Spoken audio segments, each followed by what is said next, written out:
Hello guys, so in this lesson we're going to be talking about derivatives, and before we define what a derivative is, I want to give you guys a brief introduction of what calculus is. So we've been talking about limits, and you guys are probably thinking, well sir, what is the point of limits? You're going to see what the point of limits is today. So calculus, if you look up calculus in Latin, calculus means the study of change.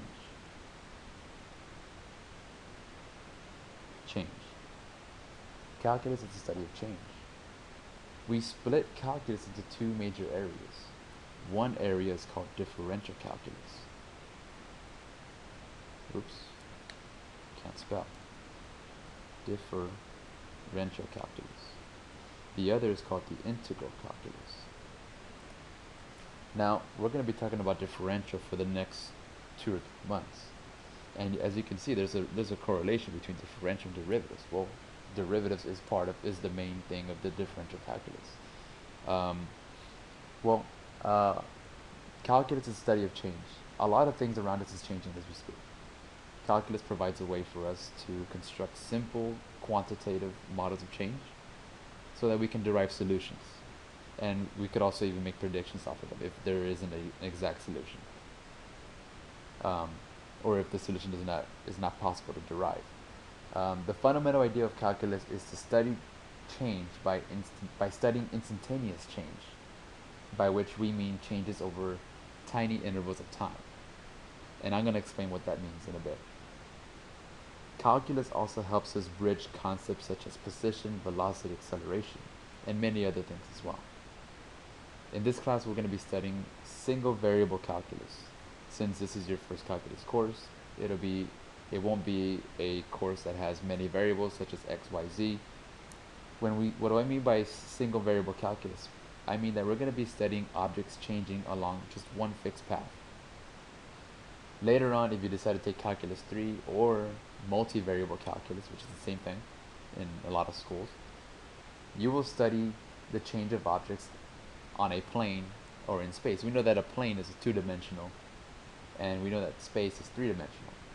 Now we live in a world where we live in a three-dimensional world.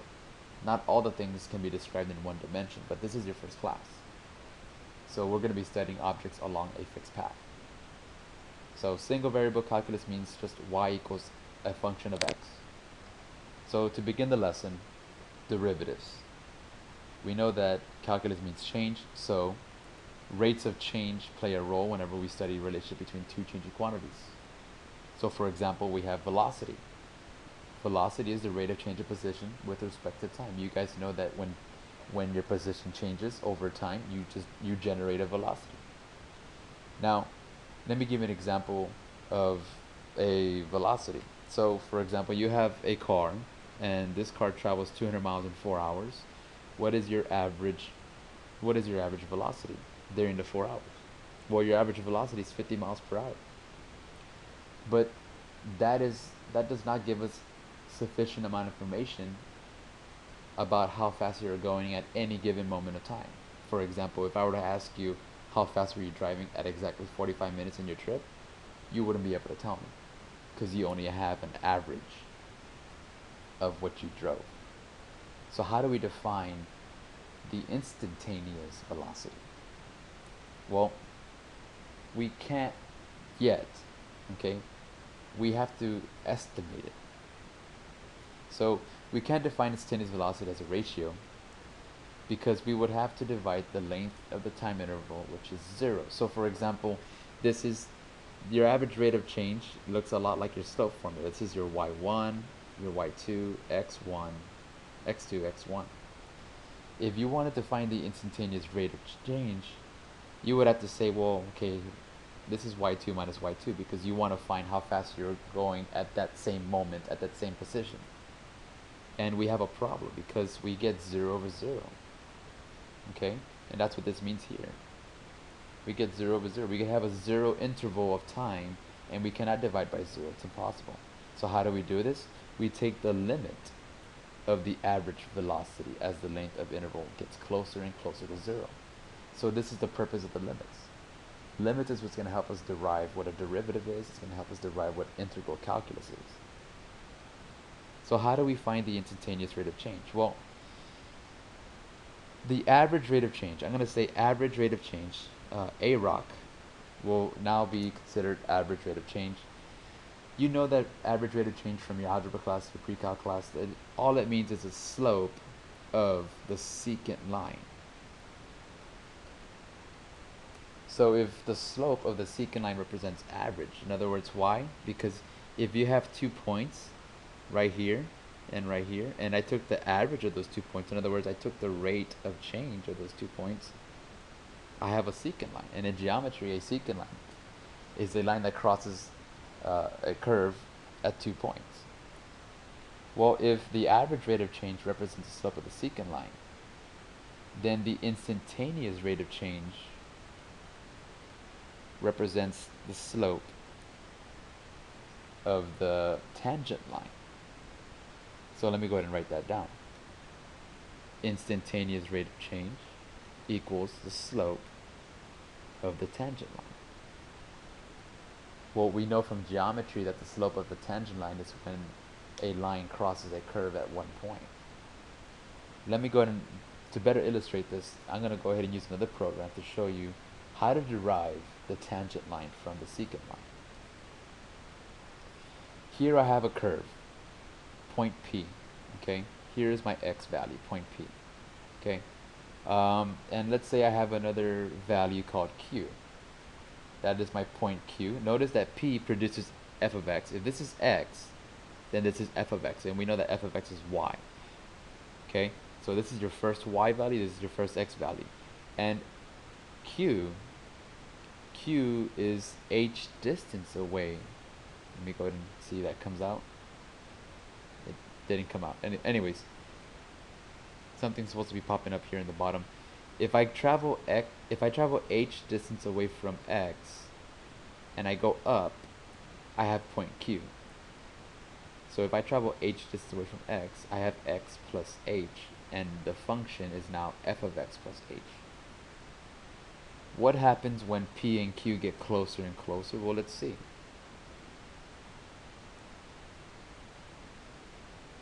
Okay, I'm sorry, hold on. Here it is. If P and Q, oh, I forgot this part. There it is. There's my x plus h.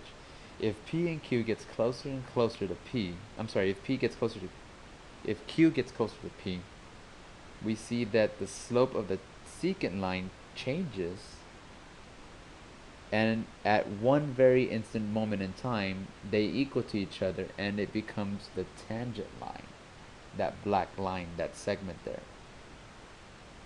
So what does that mean? That means that if I have the average of 2 points, and I were to bring those two x values closer and closer such that they become 0 distance away from each other, I have what is called the instantaneous rate of change, or the tangent line. How do we find the tangent line from the slope of the secant line? Well, let me go ahead and explain this. If I have a curve, I'm going to make this simple. If this is x, then this is f of x plus h. I'm sorry, f of x. If this is h distance away from x, then this point, this x value, is called x plus h. And if I go up, I have this other point, and I see that this is my f of x plus h. This would be considered your y2. This would be considered your y1. This is your x2, your x1.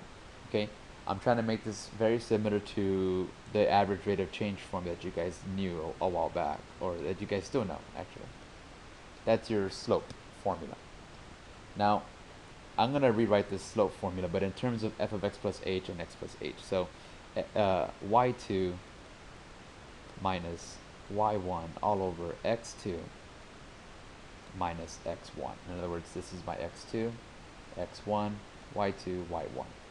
Well, this represents a slope, and I could even simplify this. If you notice that x and x, they cancel each other, so I really just have h in the bottom.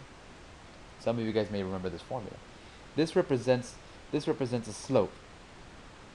I'm sorry, this represents the average rate of change with the slope. how do we find the instantaneous rate of change? Well, what happened in that model that I just showed you, as h was getting smaller and smaller, in other words, this is the distance h, as h was getting smaller and smaller, as h was approaching 0, so the limit as h approaches 0 is what we have to add to derive our tangent line, or our instantaneous rate of change. So instantaneous rate of change is defined as the limit as h approaches 0 of the secant line equation. So let me go ahead and just reiterate this. So we see that, let me erase this, okay? So we have a point x plus h, we have q. If I were to draw a line between those 2 points, it's an average rate of change. Now if h gets smaller, if this h gets smaller close to 0, then these two x values will equal to each other at one point, and that becomes the tangent line, which is that little black line segment there. And we call the instantaneous rate of change in calculus, we call it the derivative. The derivative means the slope of the tangent line.